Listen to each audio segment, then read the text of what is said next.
اعوذ باللہ من الشیطان الرجیم بسم اللہ الرحمن الرحیم السلام علیکم ورحمۃ اللہ وبرکاتہ۔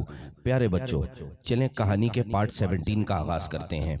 شیطان نے اس درخت کی طرف اشارہ کیا جس کو ان کے لیے ممنوع قرار دیا گیا تھا۔ ابلیس کی بات سن کر انہوں نے کہا، اللہ تعالیٰ نے ہمیں حکم دیا ہے کہ ہم اس درخت کا پھل نہ کھائیں، ہم اپنے رب کی نافرمانی نہیں کر سکتے۔ جب شیطان نے دیکھا کہ سیدنا آدم علیہ السلام اس کی بات ماننے کو تیار ہی نہیں ہے تو اس نے ان کو پھسلاتے ہوئے کہا کہ تمہیں معلوم ہے کہ اللہ تعالیٰ نے تمہیں اس درخت کا پھل کھانے سے کیوں منع کیا تھا؟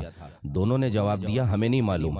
ابلیس نے کہا کہ تمہیں تمہارے رب نے اس درخت کا پھل کھانے سے اس لیے منع کیا تھا کہ اس وقت تمہارا معدہ اس درخت کے پھل کو ہضم نہیں کر سکتا تھا۔ اب تو تمہیں جنت میں رہتے ہوئے کافی عرصہ ہو گیا، اور اگر تم نے اس پھل کو کھا لیا تو تم ہمیشہ اس جنت میں رہو گے، کبھی بھی اس جنت سے نہیں نکالے جاؤ گے۔ سیدنا آدم علیہ السلام اور سیدہ حوا نے اب بھی اس کی بات نہیں مانی۔ ادھر ابلیس بھی برابر کوشش کرتا رہا۔ آخر اس نے اللہ تعالیٰ کی قسم کھا کر اپنی بات پر اصرار کیا۔ جب اس نے قسم کھائی تو حضرت حوا کو واقعی یقین ہو گیا کہ یہ سچ بول رہا ہے۔ انہوں نے بھی سیدنا آدم علیہ السلام سے کہا کہ جب یہ اللہ تعالیٰ کی قسم کھا رہا ہے تو جھوٹ تو نہیں بولے گا۔ یہ کہہ کر حضرت حوا نے خود بھی اس درخت کا پھل کھا لیا اور سیدنا آدم علیہ السلام کو بھی اس درخت کا پھل کھلا دیا۔ اللہ تعالیٰ نے ان دونوں کو اس درخت کا پھل کھانے سے منع فرمایا تھا جب تک وہ اس درخت سے دور رہے اور اس درخت کے پھل کو نہیں کھایا، آرام و سکون سے زندگی بسر کرتے رہے۔ جنت میں تو آرام ہی آرام تھا، آسائشیں ہی آسائشیں تھیں۔ بھوک کیا چیز ہے، پیاس کسے کہتے ہیں، سردی کیا ہوتی ہے، گرمی کسے کہتے ہیں، ڈر کیا ہوتا ہے، غصہ کسے کہتے ہیں، شرمندگی کس چیز کا نام ہے، کچھ پتہ ہی نہیں تھا۔ لیکن جو ہی انہوں نے اس درخت کا پھل کھایا، جنتی لباس ان کے جسموں سے اتر گیا۔ دونوں سخت پشیمان ہوئے اور جنت کے پتوں سے اپنا جسم ڈھانپنے لگے۔ اس پر اللہ تعالیٰ نے ان سے فرمایا، کیا میں نے تم دونوں کو اس درخت سے نہ روکا تھا اور یہ نہ کہا تھا کہ شیطان تم دونوں کا کھلا دشمن ہے؟ دونوں نے اللہ تعالیٰ کے حضور گڑگڑاتے ہوئے عاجزی و انکساری سے عرض کیا، اے ہمارے رب، ہم نے اپنی جانوں پر ظلم کیا، اگر تو نے ہمیں معاف نہ کیا تو واقعی ہم نقصان اٹھانے والوں میں سے ہو جائیں گے۔ اللہ تعالیٰ نے ان کو جنت سے نیچے اترنے کا حکم دیا۔ قرآن کریم کے الفاظ یہ ہیں، قُلْنَا اهْبِطُوا مِنْهَا جَمِيعًا فَإِمَّا يَأْتِيَنَّكُم مِّنِّي هُدًى فَمَن تَبِعَ هُدَايَ فَلَا خَوْفٌ عَلَيْهِمْ وَلَا هُمْ يَحْزَنُونَ وَالَّذِينَ كَفَرُوا وَكَذَّبُوا بِآيَاتِنَا أُولَٰئِكَ أَصْحَابُ النَّارِ هُمْ فِيهَا خَالِدُونَ۔ ترجمہ، ہم نے حکم دیا، اتر جاؤ اس جنت سے سب کے سب، پھر اگر تمہارے پاس میری طرف سے ہدایت تو جس نے پیروی کی میری ہدایت کی، انہیں نہ تو کوئی خوف ہوگا اور نہ وہ غمگین ہوں گے، اور جنہوں نے کفر کیا اور جھٹلایا ہماری آیتوں کو تو وہ دوزخی ہوں گے، وہ اس میں ہمیشہ رہیں گے۔ آدم علیہ السلام سے یہ بھول تو ہو گئی، مگر آپ اس پر اس قدر شرمندہ ہوئے کہ آنسوؤں کے دریا بہا دیے۔ دن رات آپ کی آنکھوں سے اشکوں کا پانی برستا رہا۔ کئی سال گزر گئے، اتنے میں ان کو یاد آیا کہ مجھ کو اللہ تعالیٰ نے جب پیدا کیا تھا اور روح خاص میرے اندر پھونکی تھی، اس وقت میں نے اپنے سر کو عرش کی طرف اٹھایا تو اس جگہ نبی آخر الزماں صلی اللہ علیہ وآلہ وسلم کا نام لکھا دیکھا تھا۔ اس سے معلوم ہوتا ہے کہ یہ اللہ تعالیٰ کا سب سے محبوب بندہ ہے۔ اس لیے سیدنا آدم علیہ السلام نے حضور نبی کریم صلی اللہ علیہ وآلہ وسلم کے وسیلے سے دعا مانگی، اسألک بحق محمد ان غفرت لی۔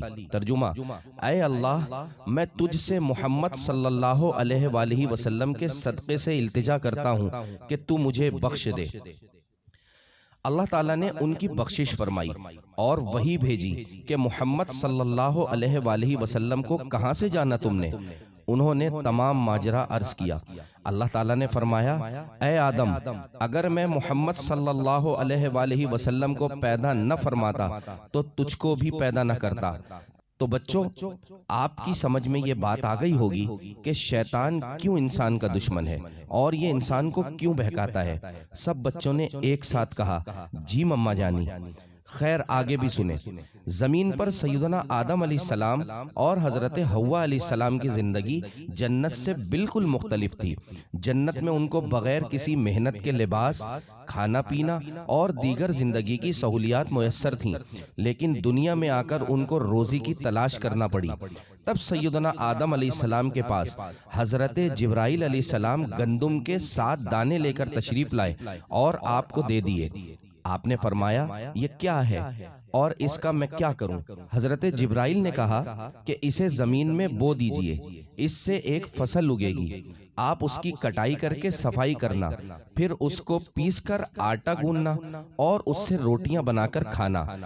آئندہ زمین پر آپ کی اور آپ کی تمام اولاد کی یہی غذا ہوگی، لہٰذا اب وہ روزی کے لیے کھیتی باڑی کرتے، ہل چلاتے، رہنے کے لیے مکان اور پہننے کے لیے کپڑے حاصل کرنے کے لیے بھی ان کو جستجو کرنا پڑتی۔ اسی طرح سیدہ حوا سلام اللہ علیہا کے ذمے گھر کے اندرونی معاملات تھے، کھانا پکانا، گھر کی حفاظت کرنا، بچوں کی دیکھ بھال کرنا، کپڑے سینا وغیرہ، یہ سب کام ان کے ذمے تھے۔ اس طرح زمین پر انسان کی ابتدا ہوئی۔ اس کے بعد آدم علیہ السلام اپنی اولاد کو اللہ تعالیٰ کی عبادت کا درس دیتے اور انہیں بتاتے کہ عبادت کے لائق صرف اللہ تعالیٰ کی ذات ہے، اور انہیں اس بات سے بھی آگاہ کرتے کہ شیطان اور اس کے وسوسوں سے ہمیشہ خبردار رہنا، یہ انسان کو پھسلا اور بہکا دیتا ہے، اس لیے کہ اسی کی وجہ سے انہیں جنت سے نکلنا پڑا تھا۔ سیدنا آدم علیہ السلام اپنی اولاد کو ایک نبی کی بشارت بھی دیتے تھے۔ سعدیہ نے پوچھا کس نبی کی؟ ہمارے پیارے نبی صلی اللہ علیہ وآلہ وسلم کی۔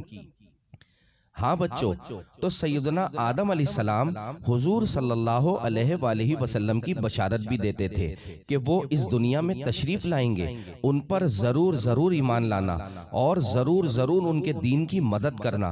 اس طرح سینکڑوں برس گزر گئے، انہوں نے خود بھی اللہ تعالیٰ کی عبادت کی اور اپنی اولاد کو بھی اس کی عبادت کا حکم دیا، یہاں تک کہ سیدنا آدم علیہ السلام کی عمر 1000 برس ہو گئی۔ جب آدم علیہ السلام کا وقت آخر آیا تو انہوں نے اپنے بیٹوں سے فرمائش کی کہ میرا جنت کے میوے کھانے کا دل کر رہا ہے۔ آپ کے فرزند یہ سن کر باہر گئے، راستے میں انہیں سامنے سے فرشتے آتے ہوئے ملے، جن سے انہوں نے سیدنا آدم علیہ السلام کی فرمائش کا ذکر کیا۔ فرشتوں نے کہا آؤ ہمارے ساتھ، ہم جنت کے میوے ساتھ لائے ہیں۔ چنانچہ یہ سب سیدنا آدم علیہ السلام کے پاس پہنچے۔ حضرت حوا نے ان فرشتوں کو دیکھ لیا اور پہچان گئیں اور سیدنا آدم علیہ السلام سے چمٹ گئیں۔ سیدنا آدم علیہ السلام نے فرمایا مجھے میرے رب کے فرشتوں کے ساتھ رہنے دو۔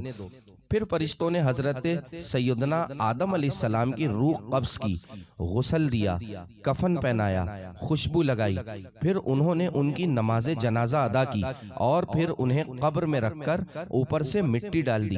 پھر انہوں نے کہا آدم کے بیٹو تمہارے لیے بھی یہی طریقہ ہے۔ پیارے بچوں، کہانی کے پارٹ 18 میں ہم بیت اللہ کی تعمیر کے بارے میں سنیں گے۔ تب تک کے لیے اجازت دیجیے، اللہ نگہبان۔